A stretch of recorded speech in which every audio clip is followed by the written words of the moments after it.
नमस्कार, सीधे काठमांडू से आप देख रहे हैं आज तक का ये खास कार्यक्रम। मैं हूं राहुल कंवल। नेपाल में सार्क समिट की तैयारियां पूरी हो चुकी हैं, लेकिन सार्क से कहीं बड़ा सवाल इस वक्त ये है कि क्या भारत के प्रधानमंत्री नरेंद्र मोदी और पाकिस्तान के वजीर आजम नवाज शरीफ काठमांडू में मुलाकात करेंगे या नहीं। इस वक्त दोनों देश कह रहे हैं पहले आप, लेकिन क्या ये संभव है कि नेबर्स फर्स्ट की पॉलिसी फॉलो करने वाली बीजेपी की सरकार नवाज शरीफ से बिना मिले वापस चली जाए? इस पर हमारी नजर होगी। इस वक्त हमारे साथ बेहद खास मेहमान हैं जो कि सीधे दिल्ली और इस्लामाबाद से यहां काठमांडू आए हैं India today global round table के लिए, जिसकी खास कवरेज कल दिन भर आप आज तक पर और हेडलाइंस टुडे पर देख सकते हैं। मैं सबसे पहले आपकी मुलाकात कराता हूं बीजेपी की सांसद मीनाक्षी लेखी, स्वागत है आपका। कांग्रेस के मनीशंकर अय्यर और पाकिस्तान मिलिट्री के स्पोक्सपर्सन रहे मेजर जनरल अतर अब्बास, स्वागत है आपका। मेरे साथ मेरी सहयोगी इंडिया टुडे मैगजीन की वरिष्ठ लेखक ज्योति मल्होत्रा, स्वागत है आप सबका। सबसे पहले मीनाक्षी जी, हम आपसे शुरू करेंगे। पीएम कहते हैं कि नेबर्स फर्स्ट की नीति है उनकी, और अभी हमें मालूम नहीं कि जब सारे नेबर्स एक साथ होंगे तो मोदी जी की मुलाकात होगी कि नहीं नवाज शरीफ से। दोनों देश कह रहे हैं पहले आप, पहले आप। क्यों नहीं मोदी साहब स्टेट्समैन एक्ट करते हैं और कहते हैं कि चलिए मैं करूंगा नवाज शरीफ से? नहीं, हमने तो शुरुआत की थी जब प्रधानमंत्री ने अपनी ओथ टेकिंग की थी और उसके लिए बुलाया था, तो न्योता दिया था।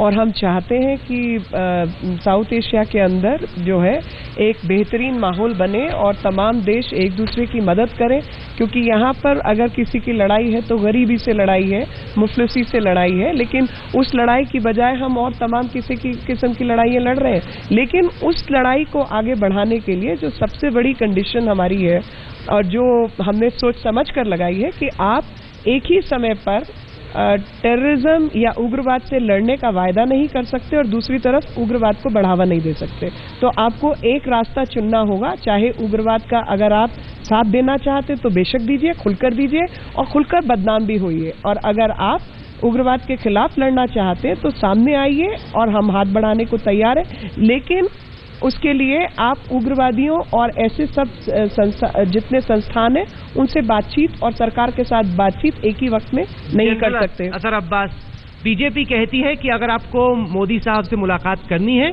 तो आतंकवादियों का साथ छोड़ दीजिए। मोदी साहब नवाज शरीफ से बात करने को तैयार है? आतंकवादियों का या दहशतगर्दों का साथ तो कोई भी नहीं दे रहा। जहां तक हुर्रियत लीडर्स का ताल्लुक है, माजी में भी हिंदुस्तान की हुकूमत हुर्रियत लीडरों का विजिट बजाते खुद ऑर्गेनाइज करती रही है पाकिस्तान के लिए, ताकि एक माहौल बने और डायलॉग प्रोसेस आगे बढ़े। तो ज़रूरत इस बात की है कि रुकावटें ना खड़ी की जाएं, बल्कि फैसिलिटेट किया जाए कि किस तरीके से डायलॉग प्रोसेस आगे बढ़े। ये अहम सवाल है मीनाक्षी लेखी जी कि वाजपेयी जी के सरकार के वक्त भी हुर्रियत के नेता भेजे गए पाकिस्तान। जब वो जाते हैं तो इंडिया से परमिशन मिलती है तभी जाते हैं, ऐसे तो पाकिस्तान पहुंच नहीं सकते। तो अब पाकिस्तान के लोग पूछते हैं कि जब तमाम नेता मिलते थे, जब मनमोहन सिंह के वक्त पर भी मिलते थे, वाजपेयी जी के वक्त पर भी मिलते थे, तो अब अचानक से हुर्रियत से मुलाकात में प्रॉब्लम क्यों? देखिए, जो भी आपकी विदेश नीति है उसमें परमानेंट कोई चीज नहीं होती।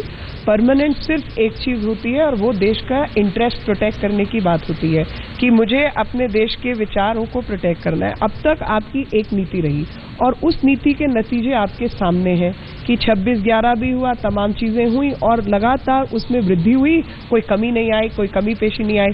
तो जरूरत है एक नई तकनीक अपनाने की जिसके माध्यम से आप बदलाव ला सकें। पिछली सरकार की नीति क्या थी या वाजपेयी सरकार की भी नीति क्या थी, उससे कोई मतलब नहीं है। नए प्रधानमंत्री हैं, बेहद लोकप्रिय प्रधानमंत्री हैं, बड़े बहुमत के साथ जीत के आए हैं। वो कह रहे हैं कि हमसे बातचीत करनी है तो हुर्रियत से बातचीत छोड़िए, सीधे सीधे आइए, मेज पे बैठने बातचीत करते। देखिए, बातचीत का प्रोसेस तो जारी रहना चाहिए, इसके तो मैं इख्तलाफ नहीं करता। लेकिन असल बात जो ये है कि अगर सरकार या रियासतें अपनी रवायती पोजीशन के ऊपर इतनी स्ट्रांगली जम जाएंगी तो फिर बातचीत आगे नहीं बढ़ेगी। ये इतना कॉम्प्लेक्स पेचीदा मसला है कि इसके लिए ज़रूरत इस बात की है कि आउट ऑफ बॉक्स थिंकिंग भी की जाए, एक रवायती सोच से हट के। मोदी साहब ने दिखाई ना आउट ऑफ बॉक्स थिंकिंग, उन्होंने बुलाया नवाज शरीफ को। तो मेरा ख्याल में नवाज शरीफ साहब ने जो कदम लिया, जो वो आए, डिस्पाइट उसकी इतनी मुखालिफत थी हमारे अंदरूने मुल्क में, उन्होंने एक बहुत बड़ा स्पेस क्रिएट किया, हुर्रियत से मुलाकात क्रिएट किया। आप आउट ऑफ बॉक्स थिंकिंग करते हैं तो पूरे रास्ते चलनी चाहिए। माजी में कब हुर्रियत से मुलाकात नहीं हुई है पाकिस्तान की? नहीं, पर क्या जरूरत पड़ी थी जब इस वक्त पर बातचीत हो रही कि कैसे हिंदुस्तान और पाकिस्तान बातचीत के दरवाजे को खोले? पाकिस्तान, कश्मीर पे तो चर्चा हो नहीं रही। पाकिस्तान समझता है कि कश्मीरी लीडर्स जो हैं वो पार्ट ऑफ प्रोसेस हैं, इसलिए वो उनसे बातचीत करता है। लेकिन नवाज शरीफ की बातचीत नहीं हुई है हुर्रियत के साथ राहुल, ये बहुत ही अहम बात है। जब नवाज शरीफ साहब आए हैं मई में प्रधानमंत्री नरेंद्र मोदी की स्वेरिंग इन के लिए, उन्होंने हुर्रियत के जो लीडरान हैं उनके साथ मुलाकात नहीं मांगी। ये हमें याद रखना चाहिए। अब पाकिस्तान के हाई कमिश्नर जो दिल्ली में है अब्दुल बासित साहब, अगर उन्होंने मुलाकात कर ली है हुर्रियत के साथ, देखिए वो दूसरा सवाल है और वो हमको जो है पाकिस्तान की हुकूमत से पूछना चाहिए। लेकिन नवाज शरीफ ने खुद जो है हुर्रियत वालों के साथ नहीं बातचीत की, और ये मुझे लगता है कि ये जो फर्क है ये इस पर भी हमको सवाल करना चाहिए। जो जनरल अब्बास कह रहे हैं कि जब नवाज शरीफ दिल्ली आए थे मई में, पाकिस्तान के अंदर बहुत ऑपोजिशन थी कि वो न जाए दिल्ली, और ये भी हम पूछ सकते हैं कि ऑपोजिशन कहाँ थी? क्या पाकिस्तान की फौज जो है, जो इतना अहम जो भूमिका निभाती है पाकिस्तान के अंदर, क्या वो नवाज शरीफ से इनडायरेक्टली कह रही थी कि आप भारत न जाएं? क्या नवाज शरीफ पर अब प्रेशर है जनरल जो है तमाम रावलपिंडी में बैठे कि अब आप मोदी जी से बातचीत न कीजिए? कोई प्रेशर नहीं है नवाज शरीफ के ऊपर। का जो पुराना टेप है एक बार फिर से बजा रही है पाकिस्तान में जितने इदारे हैं, सियासी इदारे, हुकूमती इदारे, वो सब समझते हैं कि हिंदुस्तान से दोस्ती दोनों के मफाद में है, पाकिस्तान के अपने मफाद में है, और इसी वजह से नवाज शरीफ ने पहला कदम आगे बढ़ाया है। लेकिन अफसोस कि उसका जवाब उस तरीके से नहीं आ रहा है हिंदुस्तान की तरफ से जिस तरह आना चाहिए, जिसके मुतालिक ये है कि ये डायलॉग प्रोसेस आगे बढ़े। अगर ये इसी तरह पोजीशन रही तो डायलॉग प्रोसेस कहीं आगे नहीं बढ़ेगा और ये स्टेटस को कायम रहेगा। मिस्टर अय्यर, हम लोग फंस गए इस वक्त एक किनारे में जाके, जहां ना हम निकल पा रहे हैं ना पाकिस्तान। क्या आपको लगता है कि सार्क में मोदी जी ने तो हमें वहां पहुंचाया है, मोदी जी ने ही हमें वहां पहुंचाया है। अभी देखिए, ज्योति से मैं बिल्कुल इत्तेफाक नहीं रखता हूं। जबकि नवाज शरीफ यहां 26 मई को आए तो कोई बातचीत करने के लिए तो नहीं आए, कोई निगोशिएशंस के लिए नहीं आए, कोई मुज़ाकरात के लिए नहीं आए। वो आए क्योंकि उनको निमंत्रण दिया गया था। जब भी पिछले 15 साल से जब भी बातचीत होती है विषय पर, सब्सटेंटिव डायलॉग, तो उस वक्त वो हुर्रियत से मिलते हैं। पर सर, हम तो सब्सटेंटिव डायलॉग पर पहुंचे ही नहीं थे। चर्चा तो हो रही थी कि बातचीत का सिलसिला दोबारा शुरू कैसे हो। तो मैं आपसे इत्तेफाक नहीं रखता हूं। जबकि कोई सब्सटेंटिव डायलॉग नहीं थी तब वो हुर्रियत से नहीं मिले। लेकिन 15 साल से जब भी, और जो भी प्रधानमंत्री हो या वजीर आजम हो, जब भी सब्सटेंटिव डायलॉग होती थी तो तब वो हुर्रियत से मिलते थे। और एक और मैं इसको इसी में लाना चाहता हूं कि 8 अगस्त को पता लग गया था कि इनकी मुलाकात का संभावना है, लेकिन 18 अगस्त को ही जाकर पाबंदी लगाई। मैं आगे बढ़कर देखना चाहता हूं जनरल अब्बास, भारत कह रहा है हुर्रियत से ना मिलिए, अब इसमें आगे का रास्ता कैसे निकलेगा? क्यों नहीं मान लेता पाकिस्तान की? ठीक है, पहले मोदी जी से बात कीजिए, वो हमारे चुने हुए प्रधानमंत्री हैं। सरक्रीक पे, सियाचन पे, टेररिज्म पे रास्ता निकालिए। हम समझते हैं कि इस किस्म की कंडीशंस लगा के कोई भी हेल्दी प्रोसेस जो है उसकी इब्तदा शुरुआत नहीं की जा सकती। अगर आप रेड लाइंस इस किस्म की ड्रॉ करना शुरू कर देंगे जो कि माजी में नहीं रही हैं, ये एक नई रेड लाइन होगी। एक पुराना प्रोसेस चलने दें। मैंने पहले भी कहा कि उस प्रोसेस ने बहुत कामयाबी की थी।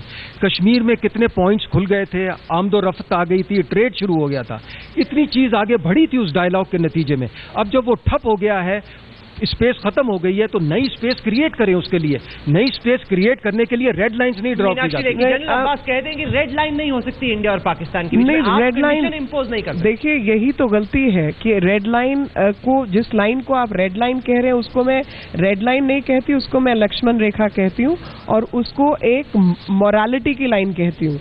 क्योंकि वो मोरालिटी है कि आप तय कर लें कि आपने कौन सा रास्ता लेना है। आपने रास्ता लेना है, अब तक जो आप कहते कुछ रहे करते कुछ रहे, मतलब जिसको अंग्रेजी में कहते हैं hunting with the hound and running with the hair.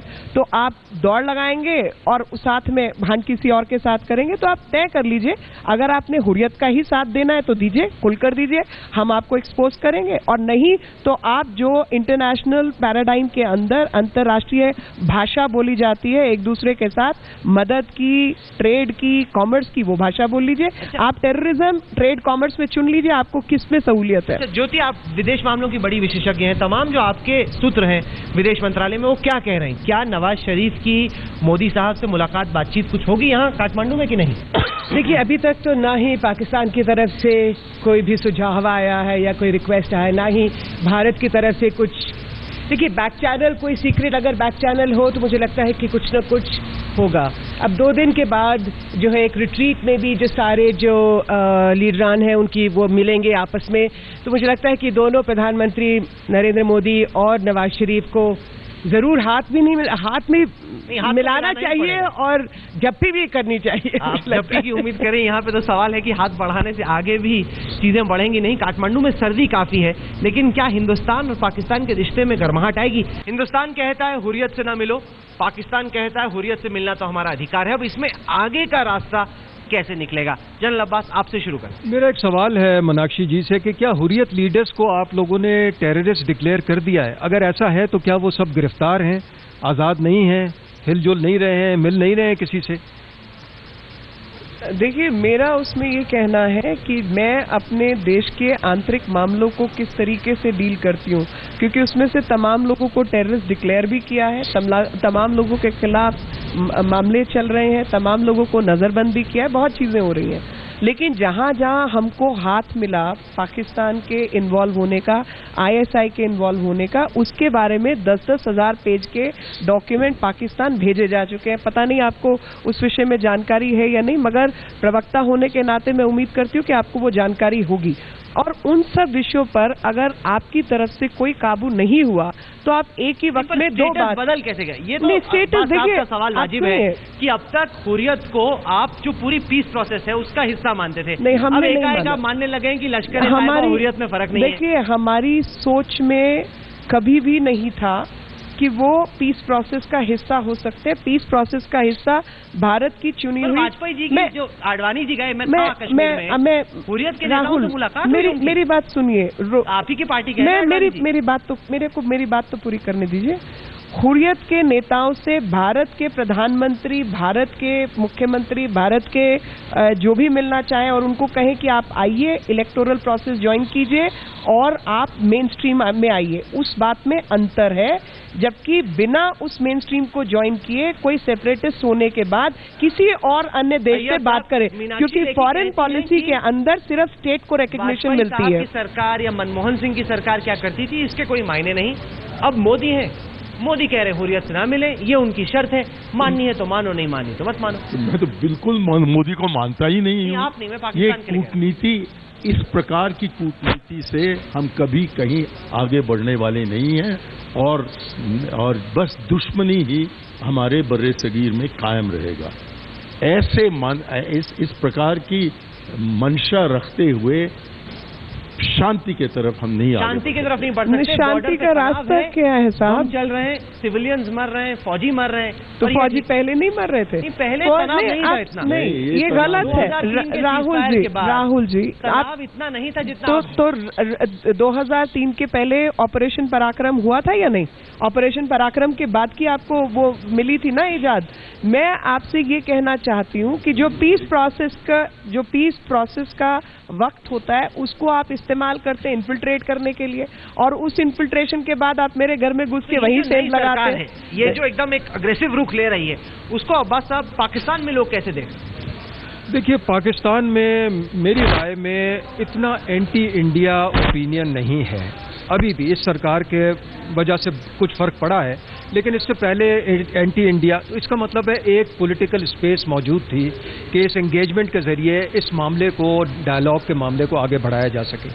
लेकिन ये जो एक बहुत अनरीजनेबल पोजीशन आई है कि एक रेड लाइन ड्रॉ कर दी गई है, इसका मतलब यह है कि आपका कोई कंसर्न नहीं है कि हमारा प्राइम मिनिस्टर किस पोजीशन में, किस मुश्किल के अंदर आपकी तरफ दोस्ती का हाथ बढ़ा रहा है, आप उसको कंप्लीटली नजरअंदाज करना चाहते हैं, आप उसको खुद आइसोलेट करने की कोशिश कर रहे हैं, तो मामला कैसे आगे बढ़ेगा? सारी चर्चा मैं आज खत्म करना नहीं चाहता, आज तो सिर्फ शुरुआत है।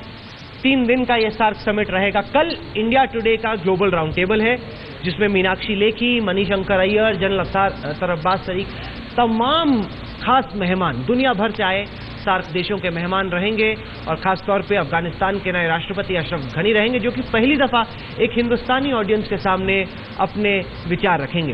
तो हम चाहेंगे कि ये दिन भर की जो खास कवरेज है आज तक और हेडलाइंस टुडे पे आप जरूर देखें, और हिंदुस्तान और पाकिस्तान के रिश्ते आगे कैसे बढ़ेंगे इस पर हम लोग कल भी चर्चा करने वाले हैं। लेकिन आप लोगों ने हमें वक्त दिया, इसके लिए आपका बहुत बहुत शुक्रिया। कल सुबह 10:30 बजे से India today global round table यहाँ काठमांडू में ठीक इसी होटल में शुरू हो रहा है, जहाँ पे कई बहुत इंटरेस्टिंग सेशंस हैं। हम उम्मीद करते हैं कि आप उन्हें जरूर देखेंगे। फिलहाल आप सभी का बहुत बहुत धन्यवाद।